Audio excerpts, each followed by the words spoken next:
செய்யக்கூடிய செயல்லாம் வந்து இவங்க இது பண்ணிட்டாங்க சார். முதலமைச்சர் நல்ல ஒரு அவர் பார்வைக்கு போறது இது கேட்டா 100 வருஷமா இந்த இடம் இருக்குது சார். 100 வருஷமா இந்த இடத்துல இருக்கும். ஏரியால வந்து ஒரு நல்லது பண்ணல.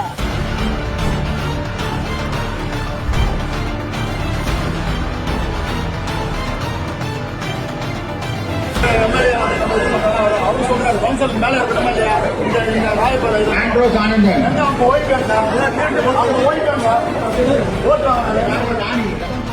வடசென்னை ராயபுரம் மாடல் லைன் பகுதியில 70 ஆண்டுகளா மாநகராட்சிக்கு சொந்தமான இடத்துல பொதுமக்கள் குடியிருந்துட்டு வராங்க. அங்க வசிக்கக்கூடிய 400 பேருக்கு பட்டா வழங்கப்பட இருக்கிற நிலையில 400 பேருக்கு பட்டா தருவதா அறிவிக்கப்பட்டுமே 236 பேருக்கு மட்டும்தான் பட்டா வழங்கப்பட்டதுனால மீதமிருந்தவங்க எங்களுக்கு எப்ப பட்டா தருவீங்க அப்படின்னு சொல்லிட்டு சட்டமன்ற உறுப்பினரை சூழ்ந்து கொண்டு வாக்குவாதத்தில் ஈடுபட்டிருக்காரு. அங்கிருந்து அவர் கிளம்பினதுக்கு அப்புறமா பொதுமக்கள் செய்தியாளர்களை சந்திச்சு 100 வருஷமா இந்த இடத்துல இருக்கோம், எங்களுக்கு இன்ன வரைக்கும் ஒரு நல்லது பண்ணல அப்படின்ற மாதிரியா பேசிருக்கக்கூடிய காட்சிகள் இப்ப வெளியாகி இருக்குது.